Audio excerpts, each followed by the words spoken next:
जय हिंद दोस्तों। पता है आज हमारे देश में क्या हो रहा है?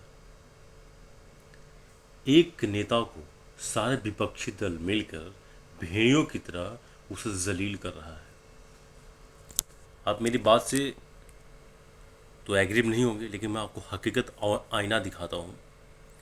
इलेक्शन कमीशन जब इन्हें हकीकत में ग्रीन चिट दे दिया है कि ये सब कुछ नहीं है, फिर भी राहुल गांधी देश को दिखाना चाह रहे हैं कि हम में बहुत ताकत है।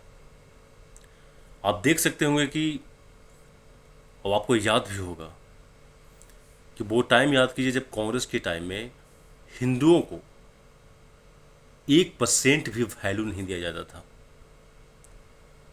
आपको याद होगा कि जामिया मिलिया इस्लामिया में जब आप एडमिशन के लिए जाते हैं तो वहाँ पर सिर्फ मुस्लिम लोग को आरक्षण मिलता था, लेकिन जैसे ही नरेंद्र मोदी की सरकार आई वहाँ पर से मुसलमानों को आरक्षण हटाया गया।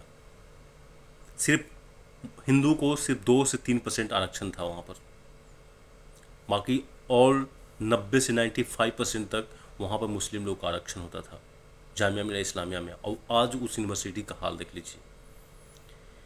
जेएनयू में कितने आए दिन आतंकवादी कारनामे होते थे, सारे बंद हो गए।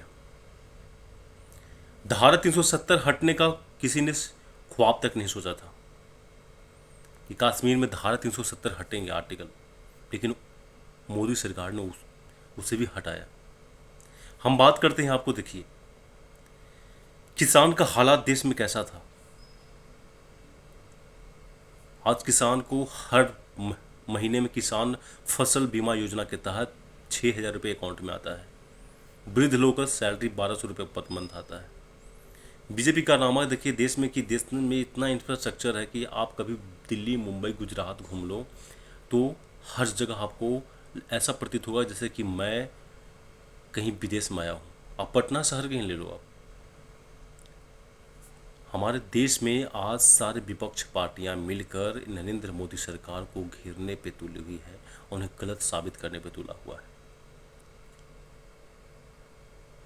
जब इतना ही होता तो 400 के 400 सीट तो नहीं जीत लेते क्या ये लोग?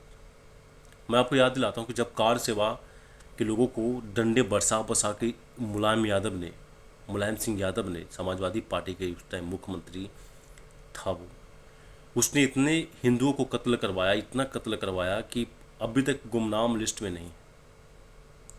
जो कार सेवाओं में गए थे अयोध्या जी के श्री रामचंद्र जी को मंदिर बनवाने के लिए, उनका क्या गलती था? वो भी हिंदू थे। और हमारे देश का विडंबना देखिए कि एक हिंदू दूसरे हिंदुओं को, एक हिंदू है जो कि नरेंद्र मोदी की सरकार अपने लिए नहीं लड़ रही है, और पूरा भारत में जितने हिंदू हैं ना, हिंदुओं के लिए वो फाइट कर रहे हैं, उनकी हक के लिए लड़ रहे हैं। न तो आने वाला टाइम है ना, आप पंग बन जाओगे। सारे मुस्लिम लोग ना एक साथ होकर, ऐसे भी तो हिंदू सब हिजड़ा बन चुके हैं। एक अगर हिंदू पिटाता रहे ना मार्केट में, या कोई मुसलमान उस पर भी गंदा आचरण करे, उस पर उसे सताए, तो सारे हिंदू देखते रहते हैं। हिंदू तो बकाई में ऐसा हिजड़े हैं ना कि हिंदू तो ताजिया उठाते हैं मुसलमानों के मुहर्रम में जाकर। तो मेरा कहना है दोस्तों कि अभी भी आँख खोल लो, और ना नरेंद्र मोदी सरकार जो है बहुत अच्छा कर रही है देश में। आप याद कीजिए कि मुलायम सिंह यादव के लड़के अखिलेश यादव, राहुल गांधी, ये सब एक ही चट्टे बट्टे हैं। ममता बनर्जी, ये सब एक ही चट्टे बट्टे हैं। आप ममता बनर्जी का हाल देखो वेस्ट बंगाल में कि हिंदुओं को कैसे कत्लेआम खुलेआम करवाती है। जिस डॉक्टर लड़की का रेप हुआ था उसमें इसने अभी तक उसे सजा तक नहीं दिलवाया।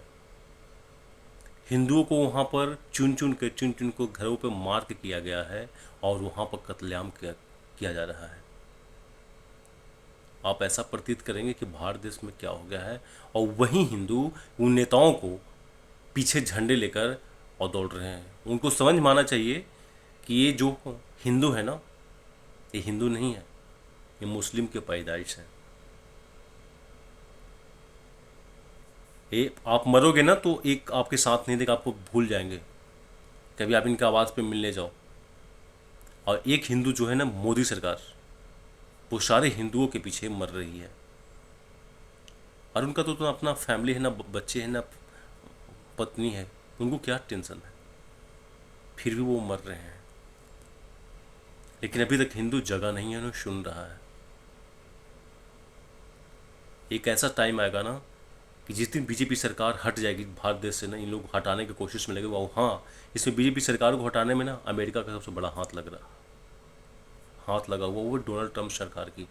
अमेरिका का पूरा CIA एजेंट भारत में आए हुए हैं, बहुत बड़ा लेवल से फंडिंग किया जा रहा है कि बीजेपी सरकार को हटाओ। इसमें एक वजह एक और है इंटरनेशनल रिलेशनशिप में, कि मोदी सरकार अमेरिका के डॉलर को और उसके वैल्यू को ख़त्म करने जा रही है। आने वाले दिन में हो सकता है नेक्स्ट मंथ में ब्रिक्स देश का करेंसी लॉन्च हुआ है और जल्द ही मार्केट में आने वाली है। अब अमेरिका को दिमाग में ही खटक रहा है कि हमारा डॉलर का जो बिजनेस होता था, जो पूरा वर्ल्ड में डॉलर का एक अहम वर्चस्व होता था, हमारा डॉलर का वैल्यू ख़त्म हो जाएगा। इसमें डोनाल्ड ट्रंप बौखलाया हुआ है। सद्दाम हुसैन को डोनाल्ड ट्रंप ने, सॉरी माफ़ी चाहूँगा, अमेरिका ने ऐसे ही मरवाया था। जनरल गद्दाफी को ऐसे ही मरवाया गया था।